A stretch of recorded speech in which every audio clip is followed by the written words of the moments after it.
जपाकुसुमसङ्कासं काशिपेयमहाकृतिं ततोदिं सर्वपापघ्नं प्रणतोऽस्मि दिवाकरं भास्करायै विद्महे மகத்துரிகராய தீமஹே தன்ன சூரிய பிரசோதயாத். அனைவருக்கும் வணக்கம். நெல்லை அபயம்பிகா ஒர்க்ஸ். நம்ம சேனலில் தொடர்ந்து சூரிய புராணத்தை கேட்டு மகிழ்ந்து வருகிறோம். இதுவரைக்கும் 14 பாகங்களை நம்ம கண்டிருக்கிறோம்.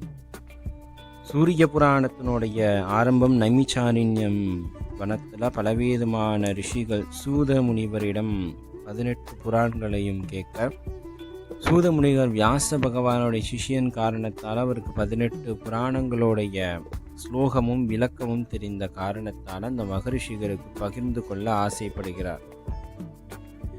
அப்படி பிருகத்பலன்கிற ஒரு ராஜாவுக்கு வசிஷ்டர் சொல்லக்கூடிய சம்பாஷணியாக வரக்கூடியது முதல் பாகமாக. இந்த கடையின் தொடக்கமே பிருகத்பலங்கிற ராஜா பலவிதமான விஷயங்களை படித்து அந்த சந்தேகத்தை தீர்க்க வசிஷ்ட முனிவரிடம் கேட்க, வசிஷ்ட முனிவர் சந்திரபாகா நதிக்கரையில் இருக்கக்கூடிய சூரிய பகவானின் ஆலயத்தை பற்றி சொல்ல, சூரியன் தான் பிரத்யக்ஷ தெய்வம் என்ற உணர்ந்த பிருகத்பலன் சந்திரபாகா நதிக்கரையில் ஏன் சுவாமி இந்த இடத்துல ஏன் அவ்வளவு பிரசித்தமாக வந்தார்னு கேட்க, கிருஷ்ணனுடைய மகனாக்கக்கூடிய சாம்பவன் ஒரு சிறு தவறு இழைத்ததால் குஷ்டரோகம் வந்த காரணமாக பின்பு சூரியனை நமஸ்காரித்து அவருடைய அருளால் அந்த குஷ்டரோகங்கள் நீங்கி சந்திரபாகா நதிக்கரையில் ஸ்நானம் பண்ண சொல்ல, குடிக்க சொல்ல அவருக்கு சூரியனுடைய சிலைகள் கிடைக்க பலவேதுமான விஷயங்களை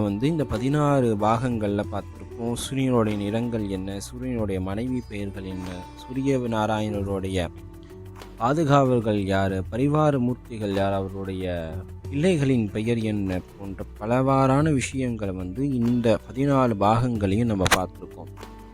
கடைசி 2 பாகங்களில் ஒரு ஆலயத்திற்கு உண்டான தேவைகள் என்ன, ஒரு ஆலயம் பிரதிஷ்டை செய்யக்கூடிய இடம் எப்படி இருக்கணும், ஒரு ஆலயத்தை பிரதிஷ்டை செய்து ஸ்தாபகக்கூடிய அந்த ஸ்தாபகருடைய தகுதிகள் என்ன, அப்படி ஏற்பட்ட ஒரு ஆலயத்தில் தேர் திருவிழாக்கள் முறை கொண்டு எப்படி நடைபெற வேண்டும் என்ற நியமங்களை சாம்பவனுக்கு நாரத மகரிஷி கூறிக்கொண்டே வந்ததாக இந்த பாகங்கள் வரைக்கும் பார்த்து, இது 15வது பாகம். மித்திரவனத்தில் சூரிய பிரதிஷ்டைங்கிற ஒரு அத்தியாயத்தை தான் நம்ம பார்க்க போகிறோம். சூரியனுடைய அனுகிரகை பெற்ற சாம்பவன் அவரை ஆராதிக்கும் காரணத்தால் அந்த இடத்துல சூரியனுடைய பிரதிபிம்பத்தை பிரதிஷ்டை செய்ய போகிறார். அப்படி பிரதிஷ்டை செய்யறதுக்கு முன்னாடி சாம்பவன் நாரதரை வணங்குறார். ஏன்னா இவ்வளவு விஷயங்கள் நடக்கக்கூடிய காரணக்கர்த்தாவாக இருந்தது நாரதர். அப்படி அந்த நாரத மகரிஷியை வணங்கி நம்ம இப்போவாது சூரிய பகவானை பிரதிஷ்டை செய்வோம், காலதாமதம் செய்ய வேண்டாம் என்று நாரதரிடம் கேட்கிறார் சாம்பவன். அப்போ மகரிஷியோடைய ஆசீர்வாதத்தால் சாம்பவன் சூரிய பகவானுடைய தரிசனத்தையே பெறுகிறார். அப்போ சூரிய பகவான் என்ன செய்கிறார், எந்த விதமான விஷயங்கள் செய்தாலும் உனக்கு மேலானவர்கள், அங்கே இருக்கக்கூடிய உத்தமர்கள், தபோலோகத்தில் இருக்கக்கூடியவர்கள். ஏன் சூரிய பகவான் இந்த இடத்துல சொல்கிறான்னா, இந்த சூரிய பிரதிஷ்டை செய்யக்கூடிய விஷயங்கிறது பலவிதமான தேவரோகர்களுக்கும் கந்தர்களுக்கும் கிண்ணர்கள் யக்ஷர்கள் போன்ற நபர்களுக்கு எல்லாருக்குமே தெரிய வருது. அப்படி தெரிந்த நபர்கள் எல்லாருமே மித்திரவனத்துக்கு படையெடுத்து வருகின்றன. அப்படி வந்த நபர்கள் இந்த வனத்தினுடைய அழகையும் அதோடைய ரம்யமான குணத்தையும் கண்டு அங்கேயே தங்கிவிடுகின்றனர். ஏன்னா சூரிய பகவான் தான் தேவர்களுக்கு ஆதிநாதன், ஆனால் தான் அவருக்கு ஆதிதேவன் ஒரு பேர் உண்டு. அப்படி சூரியனுக்கு ஒரு ஆலயம் வரும் காரணத்தால் எல்லா விதமான தேவர்களும் யக்ஷ கிண்ணற கந்தர்வர்களும் அந்த இடத்துல கூடின காரணத்தால் இவர்கள் அல்லாது பலவிதமான தபஸ்வினிகள், தபம் பண்ணக்கூடிய ரிஷிகள், மகரிஷிகள், உபவாசம் கடுமையாக இருக்கக்கூடிய எல்லார்களுமே அந்த இடத்துல கூடியிருக்கிறார்கள். அப்போ சாம்பவனுக்கு இந்த விஷயம் கிடைத்தாலும் அவர்களிட மேலாள்கள் இருக்கும் காரணத்தால் சூரிய பகவான் சொல்லுகிறார், சாம்பவா நீ செய்யக்கூடிய விஷயங்கள் சரி, ஆனால் உன்னினும் மேலானவர்கள் அந்த இடத்துல இருக்கும் காரணத்தால் அவர்களுடைய ஆசீர்வாதமும் பெற்ற பிறகு இந்த பிரதிஷ்டையை செய்வது உத்தமமாக இருக்கும்னு சூரிய பகவான் சொல்லுகிறார். முன்ன எப்போ சாம்பவனுக்கு அந்த விக்கிரகம் கிடைத்ததோ அப்போவே சாம்பவன் கேட்குறார், எனக்கு இந்த காட்சி நான் எப்பெல்லாம் கேட்குறேனோ அப்போ எனக்கு நீங்கள் தரணும், என் கூடவே இருந்து ஒரு வழிகாட்டியாக நீங்கள் இருக்கணும் காரணத்தால் சூரிய பகவான் இதை அசரீதியாக சாம்பவனுக்கு மட்டும் சொல்கிறார். இந்த வார்த்தைகளை கேட்ட சாம்பவன் அங்கே இருக்கக்கூடிய மகரிஷிகள் எல்லாரையும் கண்டு வணங்கி இந்த ஆலயத்தில் இந்த இடத்த இந்த பிம்பத்தை, அதாவது இந்த சூரியன் பகவானுடைய சிலையை பிரதிஷ்டை செய்யக்கூடியதற்கான ஆசிகளும் அருளும் உங்களிடம் இருந்து எனக்கு தேவைன்னு கேட்க 2 கைகூப்பி நமஸ்கரித்து சாம்பவன் அங்கே இருக்கக்கூடிய ரிஷிகள் எல்லாரையுமே கேட்குறாங்க. ரிஷிகள் இதை கண்டு வியக்கிறாங்க. சாம்பவா, நீ எங்களை விட ஒரு படி மேலானவர். ஏன்னா சூரிய பகவானையே நீ உன்னுடைய கைகளில் சிலையாக வச்சிருக்கா. எங்களுக்கு ஒரு சின்ன சந்தேகம் என்னன்னா, இந்த சிலை உனக்கு எப்படி கிடைச்சதுன்னு கேட்குறாங்க. அப்போ சாம்பவன் சொல்லுகிறான், முன்பொரு காலத்தில் மிகவும் சூரியன் கடுமையான கோபத்தில் இருக்கக்கூடிய தருணத்தில் விஸ்வகர்மா அவருடைய கோபத்தை குறைக்க 2 சாணை கற்களின் நடுவே சூரிய பகவானை நிறுத்தி அவருடைய ஒளி பிம்பத்தை அந்த சாணை கற்களில் இறக்கும்படி அவர் சொல்லுகிறார். அப்படி இறக்கும் தருவாயை கொண்டு விஸ்வகர்மா அந்த கற்களை கொண்டு ஒரு சூரிய பிம்பத்தை செய்கிறார். அப்படி இருக்கக்கூடிய அந்த சூரிய பிம்பம், அதாவது அந்த சிலை முன்பொரு காலத்தில் தேவலோகத்தில் இருக்கக்கூடிய இடத்துல மணித்வீபம்ங்கிற ஒரு இடத்துல இருக்கு. காலப்போக்கில் தேவகங்கை பூலோகத்துக்கு வர அந்த நதி நீரில் அடைத்து கொண்டு சந்திரபாகா நதிக்கரையோரம் அடைகிறது. அப்போ சாம்பவன் அங்கு மூழ்கியிட சொல்ல என்னுடைய கைகளில் இந்த விக்கிரகம் கிடைத்ததுன்னு சொன்ன உடனே மிகவும் சந்தோஷம் அடைந்து இந்த ரிஷிகள் எல்லாருமே ஒரு நியமத்தை சாம்பவனிடம் வைக்கிறாங்க. என்னன்னா, ரொம்பவும் சூரிய பகவானுக்கு நெருக்கமானவனாக நீ ஆகிவிட்டாய் சாம்பவா. நாங்கள் எவ்வளவு பூஜைகள் என்ன செய்தாலும் ஒரு சில விஷயங்கள் தருணம் வரும், அப்போதுதான் நாங்கள் பகவானிடம் கேட்க முடியும். நீ பகவானுக்கு ரொம்ப நெருக்கமாக இருக்கும் காரணத்தால் எங்களுக்கு ஒரு விருப்பம் உண்டு. அந்த விருப்பத்தை சூரிய பகவானை நிறைவேற்ற சொல். இந்த பிரதிஷ்டையை செம்மையாக நடக்க நாங்கள் அருள் புரிகிறோம்னு அங்கே இருக்கக்கூடிய ரிஷிகள் எல்லாருமே சொல்கிறாங்க. அப்போ இதை சாம்பவனுக்கு முன்னாடி சூரிய பகவான் கேட்டு இதை தெரிஞ்சுக்கிறார். ஏன்னா அவர் தான் இந்த கதையோடைய நாயகனாக இருக்கக்கூடியவர், பிரத்யக்ஷ தெய்வமாக இருக்கும் காரணத்தால் மனதில் இருக்கக்கூடிய விஷயத்தை தெரிஞ்சுக்கிறார். அப்போ ஒவ்வொரு மண்வந்திரம்னு ஒன்று வரும். இதை விளக்கி நம்ம ஒரு தனி பதிவாகவே போட்டிருக்கோம், மண்வந்திரம்னா என்னன்னு. அப்போ ஒவ்வொரு மண்வந்திரத்துக்கும் ஒவ்வொரு மனு வருவார்கள். அப்படி ஒவ்வொரு மண்வந்திரங்களுக்கும் இங்கே இருக்கக்கூடிய ரிஷிகள் நீங்கள் மனுவாக ஆவீங்கிற ஒரு உன்னத பதவியை சூரிய பகவான் அங்கே இருக்கக்கூடிய ரிஷிகளுக்கு கொடுக்கிறார். இதில் ஒரு சின்ன ஒரு விளக்கம் கொடுக்க நான் ஆசைப்படுறேன். ஒரு ரிஷி தவம் செய்து திரிகால சந்தியாவந்தனம் செய்து இருக்கக்கூடிய ரிஷி ஏன் இந்த இடத்துல ஒரு சின்ன பையனிடம் இவ்வளோ பெரிய நிபந்தனை ஏன் வைக்கணும் ஒரு கோரிக்கை வரும். இதுக்கு முன்னாடி ஒரு சின்ன ஒரு கதையை பார்த்துருக்கோம். முன்பொரு காலத்தில் ஒரு ரிஷி, இதே போல் ஒரு ரிஷி, அவர் என்ன பண்ணுகிறார், ஒரு ஆத்தங்கரை ஓரமான இருந்து தினமும் சூரிய நமஸ்காரம் செய்து தன்னுடைய ஜபங்களை செய்து கொண்டே இருக்கிறார். அப்போ அங்கேருந்து வரக்கூடிய ஒரு காட்டுவாசி அவரை பார்த்து ஒரு நாள் ஒரு கேள்வி கேட்குறார். சாமி, நீங்கள் தினமும் வரீங்க, பூஜை பண்ணுறீங்க, சாயந்தரமான அந்த தண்ணிக்குள்ளே போய் நிற்கிறீங்க, காலையிலான தண்ணி போய் நிற்கிறீங்க, தண்ணியிலேருந்து அந்த கையிலேருந்து கொஞ்சம் மொண்டு கீழே வேறு ஊற்றுறீங்க, மேலே பார்க்குறீங்க, கீழே பார்க்குறீங்க, ஏதாவது தேடுறீங்களா அப்படின்னு அந்த காட்டுவாசி அவரை பார்த்து கேட்குறாரு. அப்போ அந்த ரிஷி சொல்கிறார், ஆமாப்பா நான் ஒன்று தேடுறேன். என்ன தேடுறீங்கன்னொடனே, நான் மனுஷ உடம்பும் சிங்க முகத்தோடு இருக்கக்கூடிய ஒரு ஆளை நான் தேடுறேன். அதனால தான் இந்த தர்மம் வந்து தேடுறோன்னே இந்த காட்டுவாசி பார்த்துட்டு, என்ன சாமி இந்த இடத்துல தேடினா எப்படி கிடைக்கும்? அது எவ்வளோ பெரிய காடு, இந்த காடு ஃபுல்லாக அலைஞ்சு திரிஞ்சால் தான் கிடைக்கும். அவர் சொல்கிறாரு, இல்லைப்பா இங்கே தேடினாலே கிடைக்கும்னா, இல்லை சாமி நீ தேடுறத தேடு, ஆனால் நீ ரொம்ப நாளாக தேடிக்கிட்டு இருக்க, எனக்கு மனசு கேட்கல. நான் இன்றைக்கி பொழுது சாயறதுக்குள்ள அந்த சிங்க முகமும் மனுஷ உடம்பு உள்ளக்கூடிய நபரை நான் ஒன்று கூப்பிட்டு வந்து கண்ணு முன்னாடி நிப்பாட்டுறேன் அப்படின்னு சொல்லிடுறார். சொல்லிவிட்டு அந்த வரிகளை சொல்லிகிட்டே போகிறார். சிங்க முகம் மனுஷ உடம்பு, சிங்க முகம் மனுஷ உடம்புன்னு சொல்லிக்கிட்டே போகிறார். பொழுது சாஞ்சு போச்சு. அன்றைக்கி அவர் அந்த நபர் கிடைக்கல, அவர் கையில் யாருமே கிடைக்கல. என்ன பண்ணுறாரு, மகரிஷியை போய் நம்ம பார்க்க முடியாது, தன் உயர மாற்றிக்களும் போய் மலை மேலே இருந்து கீழே விடுறப்ப மரத்துக்கு பின்னாடி யாரோ அசைகிற மாதிரி தெரியுது. அப்போ அங்கே போய் பார்த்தா அவர் நரசிம்மர், அதான் அந்த சிங்க முகம் மனுஷ உடம்பாகக்கூடிய நரசிம்மரை தான் அவர் தேடிக்கிட்டு. அப்போ நரசிம்ம சுவாமி அவர் கண்ணில் கண்ட உடனே அவர் கையெல்லாம் பிடிச்சிக்கிட்டு, உன்னை அங்கே சாமி இங்கே ரொம்ப நேரம் தேடிக்கிட்டு இருக்கு, நீ என்னென்னா இங்கே நீ என்கிட்ட ஒளிஞ்சாங்காட்டி விளையாடுறியான்னு சொல்லிட்டு அவர் கையை பிடிச்சி தரதரன்னு இழுத்து போகிறார் அந்த காட்டுவாசி. நரசிம்மரும் அமைதியாக போகிறார். போய் நின்னதுக்கப்புறம் அந்த ரிஷி முன்னாடி, சாமி நீ கேட்டிய சிங்க முகம் மனுஷ உடம்பு இந்த இருக்கிறான் பாருன்னொடனே அவர் கண்களுக்கு ஒன்றுமே தெரியல. அவர் சொல்கிறார், நீ ஆள் கிடைக்கலன்னு விளையாடுறியாடா, நான் உன்னை மன்னிச்சிட்டேன், உனக்கு சாபெல்லாம் கொடுக்க மாட்டேன், நீ போன்னு சொன்னோன்னே அவர் கேட்கல, என்ன சாமி நீ இப்படி சொல்கிற, என் கண்ணுக்கு தெரியறாரு எவ்வளோ நகை, இந்த சிங்கமுகம் மனுஷன் மூஞ்சி பாருப்பா, எவ்வளோ நகையெல்லாம் போட்டிருக்கு, ஜொலிக்குதுவும் கண்ணுக்கு தெரியலையா சாமின்னொன்னே, எனக்கு தெரியலன்ற ரிஷி ரொம்ப தவிச்சு போகிறப்ப நரசிம்மர் அசரீதியாக சொல்கிறார், மகரிஷி நான் இங்கே தான் இருக்கேன், இந்த பையன் சாகிற நிலைமைக்கு போயிட்டா, எனக்கு மனசு கேட்கல, நான் வந்தேன், அதனால் நான் இங்கே தான் இருக்கேன், உன் கண்களுக்கு தெரியல, இவன் கண்ணுக்கு நான் தெரியணும்னு மகரிஷி ரொம்ப வருத்தப்பட்டாராம்.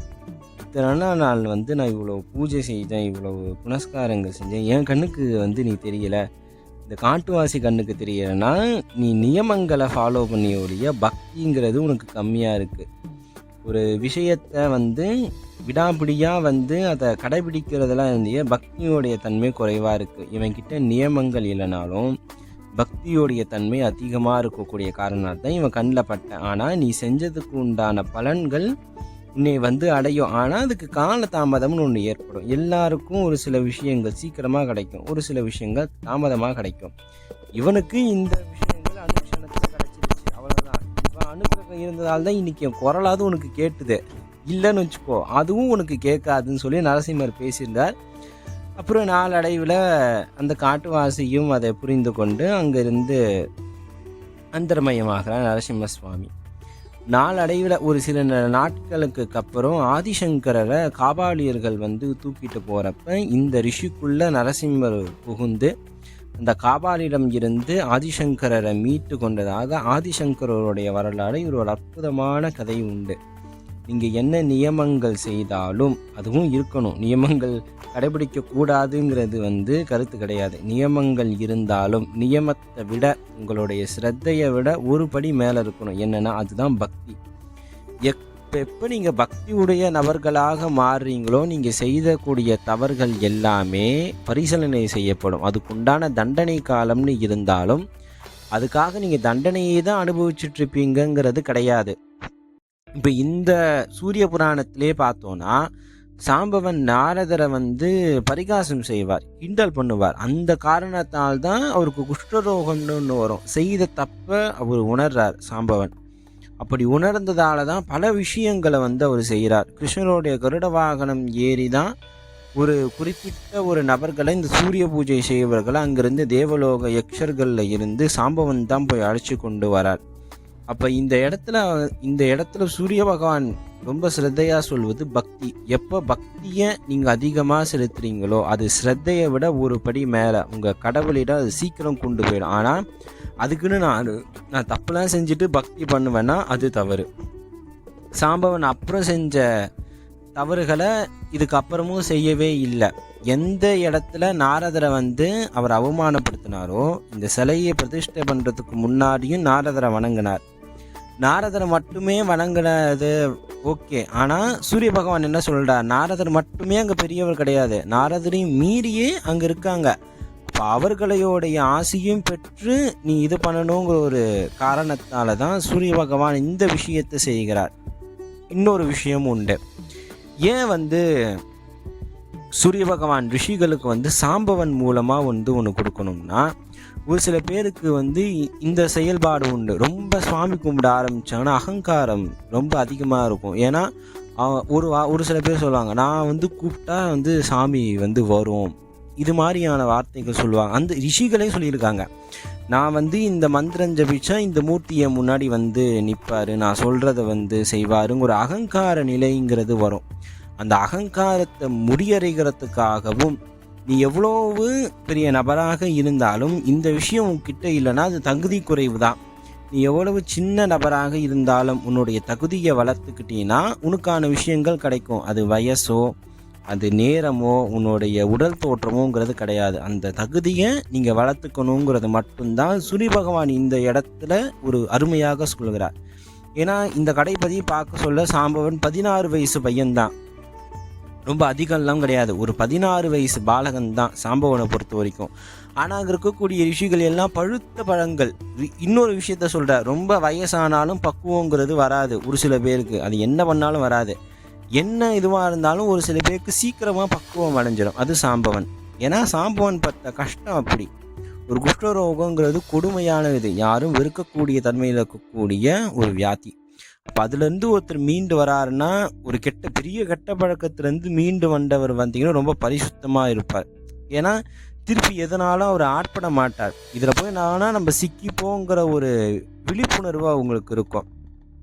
அப்போ ரிஷிகளுக்கு இந்த வகை சாம்பவன் மூலமாக ஒவ்வொரு மண்மந்திரத்துக்குடைய ஒரு மனுவோடைய பதவிங்கிறது அவ்வளவு உன்னதமானது. நீங்கள் ஒரு வார்த்தையாலோ அது செயல்பாடாலோ நீங்கள் அதை விளக்கவே முடியாது. அப்பேற்பட்ட அந்த மனுவோடைய பதவிகளை அங்கே இருக்கக்கூடிய ரிஷிகளுக்கு கொடுக்குறார். இதுதான் அவங்க சிரத்தையோடைய பலன். உங்களுக்கு சூரியன் தரிசனம் கொடுக்கல, அனுகிரகம் பண்ணியிருக்கார். என்றைக்கும் சுவாமியோடைய அருள் கிடைக்கிறதுக்கும் சுவாமியோடைய அனுகிரகம் கிடைக்கிறதுக்கும் வித்தியாசம் உண்டு. சாம்பவனுக்கு சூரியனே தெரிஞ்சார், ஆனால் அங்கே இருக்கக்கூடிய ரிஷிகளுக்கு அனுகிரகம் கிடைச்சிது, அடுத்த இதுக்கு ஒரு பதவி கிடைச்சிருக்கு, அவ்வளவுதான். அப்போ இதுவாறாக செய்ததை கண்டு ஒரு இடத்துல இந்த ரிஷிகள் ரொம்ப சந்தோஷம் அடைகிறாங்க இதெல்லாம் பார்த்ததுக்கப்புறம். ஏன்னா அவங்களுக்கு தேவையானது கிடச்சிருச்சு. அப்போ இந்த சந்திரபாகா நதிக்கரையில் இருக்கக்கூடிய மித்திரவனத்திலேயே சுவாமியை பிரதிஷ்டை செய்கிறான். அன்று இரவு ரொம்பவும் கேளிக்கையாக எல்லா விதமான விசேஷங்களோடு எல்லாரும் ஆனந்தத்தில் திளைத்திருக்கிறாங்க. மறுநாள் காலை எழுந்த உடனே அவங்களுடைய நித்திய கடமை எல்லாம் செய்து சூரிய நமஸ்காரத்தை அப்போ அவ்வளோ ஒரு அற்புதமான விஷயங்கள் நடக்குது. ஏன்னா சூரியன் உதயமாகிறப்ப அங்கே இருக்கக்கூடிய அந்த பிரதிபிம்பமும் சிவப்பு நிறமாக அந்த கருவறையில் ஜொலிக்குது. பின்னாடி இருக்கக்கூடிய கிழக்கு திசையில் சூரியனே பிரத்யக்ஷணமாக அப்படியே கிழக்காக உதிக்கிறார். இந்த காட்சியெல்லாம் கண்டு ரொம்பவும் மெய் சிலிர்த்த அந்த ரிஷிகள் சாம்பவனுக்கு பரிபூரண அருளை கொடுத்து அந்த சாம்பவன் அந்த இடத்துல சுவாமிக்கு பிரதிஷ்டை செய்கிறார். கங்கா யமுனா சந்திரபாகா நதிக்கரையில் அந்த பலவிதமான நீர்களை நிரப்பி அந்த இடத்துல பிரதிஷ்டை செய்து அந்த இடத்திற்கு மோதகங்கா என்ற பெயர் விளங்கும். அங்கு ரிஷிகள் எல்லா விதமான பெயர்களையும் தந்து மித்திரவனம் சந்திரபாகா நதி தீரத்தில் உலகரால் கொண்டாடப்பட அவற்றின் பெருமை நாற்புறமும் பரவ மக்கள் அந்த இடத்திற்கு குவியத் தொடங்கினர்.